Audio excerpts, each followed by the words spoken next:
Is it true that more work gets done on the sidelines than the actual summit? Yes, it does. That what makes those meetings a bit doubtful for many people out there, because they think, oh, what's happening there? A recent poll in Germany showed that people are in favor of this G20 summit, but they have no idea what's really happening there. Who is talking with whom? What is pre-organized? Whatever. But it is true. That's the gist of diplomacy. That things are discussed at the sidelines. But I think, as André said, we have to make sure that this is more transparent, and there are press conferences afterwards. Okay, and there's a resume and there is a declaration. That's true, but it should be more open, and a program like this one is exactly the right thing to do, to see that this is not something a clandestine thing. It's something where world leaders come together and take their responsibility. Mm-hmm. That's what they have, because they are the world leaders, and they have to see that they find solutions for this. And if they don't find solutions, then the people out there know, well, there are few who are against some things. Yeah. So in the end, we might have, hopefully, a lot of consensus, but there might be some decisions or recommendations where we have a 19-1 outcome. It's interesting you say this as a diplomat, because as I understand diplomacy as an outsider, is that you always leave some room for maneuvering, and what happens behind closed doors happens behind closed doors. You're saying that they should be held accountable for the decisions they take and for the stance they take? Well, yes and no. I think it's still important that we have these discussions. You need some room to move for compromises. That's true, but you always have to think that these decisions are not in the space out there. Mm-hmm. They are relevant for 7.5 billion people on this planet. So at some point, leaders have to be responsible for their decisions. Absolutely. Ambassador here mentioned trade, and G20 has been credited with helping avert a shift to protectionism post the 2008 financial crisis. And now we're grappling with protectionism again. Do you believe that this group, with the changed leadership of member countries, can achieve what it did a decade ago? Well, I think that that's the objective. I think that what we see in this meeting is an open discussion about protectionism in a moment in which some people are calling for more protectionism. So when you see all these leaders together, and they are all from important countries since it's the G20, what you see is that they have a very important weight on the world economy.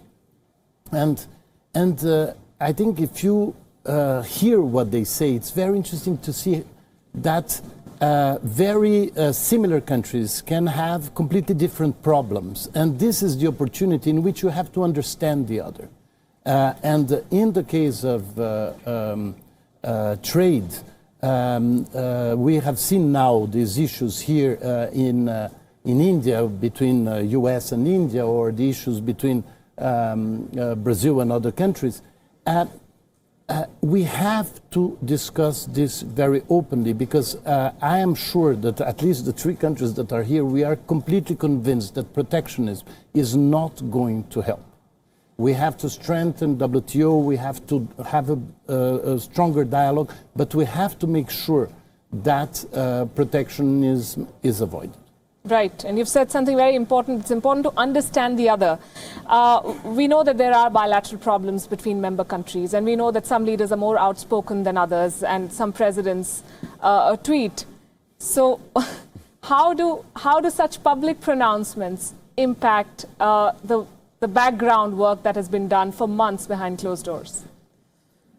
Well, that's why I told you, I think that it's these two different levels of answers that you get in a communique are coming exactly from that, from the work that has been done previously, and then you add things that might come from the leaders themselves. And of course, the sidelines help for those bilateral problems, because you have the guys over there. So I believe that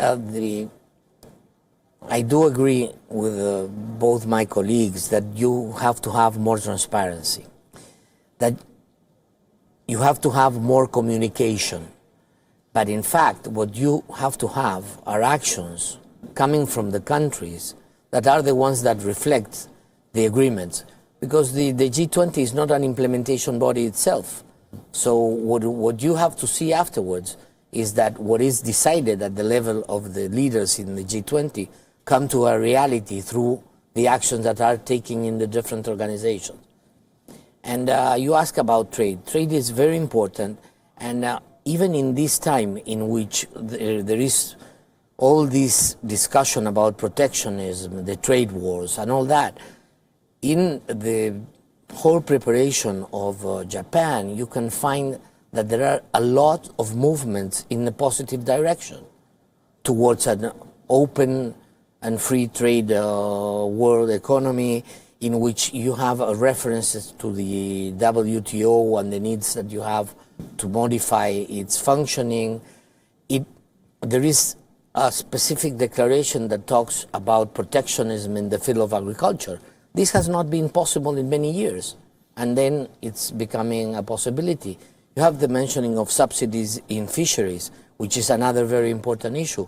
You have the need to strengthen the subsidies in industrial, to strengthen norms in the industrial goods. So there are a lot of things that you'll see in this process that are exactly what we expect, and that we congratulate Japan from what they have been doing in this preparation, because they have been able to move the whole thing, although there is this tension in the trade arena.